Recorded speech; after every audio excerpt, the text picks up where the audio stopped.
Salut à tous! Comme nous le voyons, la Bible nous apprend que dans tout ce que nous traversons comme problème ou situation, nous devons avoir la foi que Jésus est capable de tout.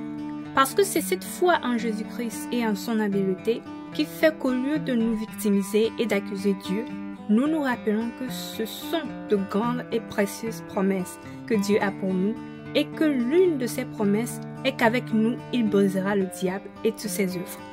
Car en effet, comme nous l'avons vu dans la vidéo précédente, le diable nous tend beaucoup de pièges, dont l'un s'avère être le piège de la nourriture.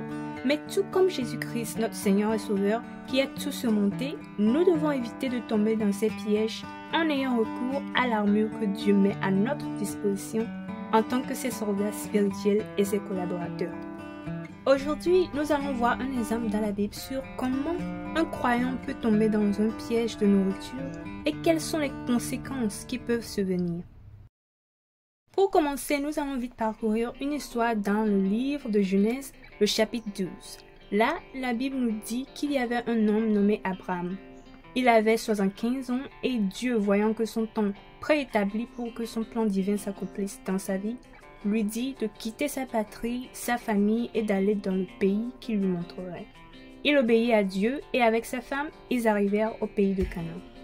Bien que le pays était déjà habité, la Bible dit que Dieu dit à Abraham, « Voici le pays que je donnerai à toi et à ta génération pour toujours. » Alors Abraham, dans une grande foi, parcourut le pays du nord au sud, d'est en ouest, installant des autels afin de fixer les limites du territoire que Dieu lui a donné et de le sécuriser comme étant sa propriété physique et spirituelle. Mais la Bible nous dit qu'au bout de quelques mois, une famille survient. Lisons maintenant Genèse 12, le 10e au 13e verset, qui dit « Il y eut une famille dans le pays et Abraham descendit en Égypte pour y séjourner, car la famine était grande dans le pays. Comme il était prêt d'entrer en Égypte, il dit à Sarai, sa femme, « Voici, je sais que tu es une femme belle de figure. Quand les Égyptiens te verront, ils diront, c'est sa femme, et ils me tueront et te laisseront la vie. Dis, je te prie, que tu es ma sœur, afin que je sois bien traitée à cause de toi et que mon âme vive grâce à toi. Amen. » La première chose à remarquer ici est que la terre que Dieu a promise à Abraham est touchée par la famine.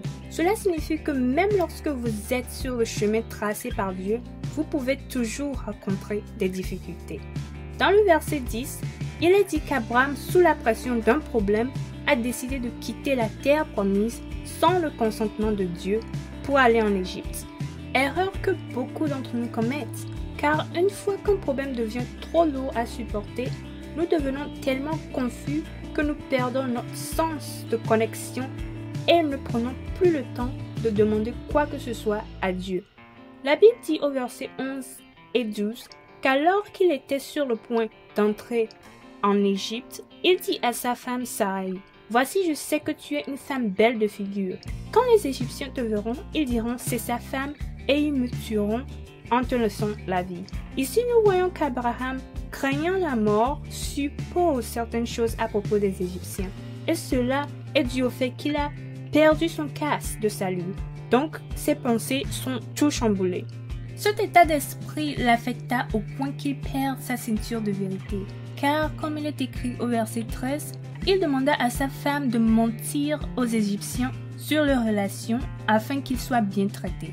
Soulignons simplement qu'à un point, il s'est complètement déconnecté de Dieu à cause de la famine.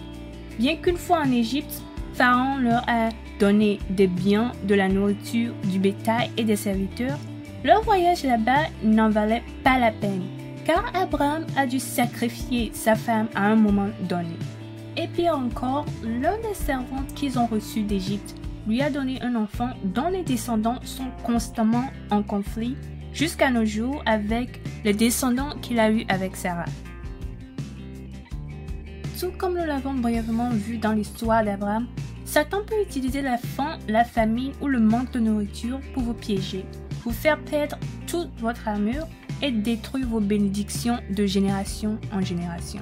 Par conséquent, lorsque vous traversez des épreuves, vous devez vous référer à la source inébranlable de toutes choses et vous rappeler que celui qui a tracé le chemin pour vous pourvoira à vos besoins et vous aidera à surmonter tout ce qui se dresse contre vous.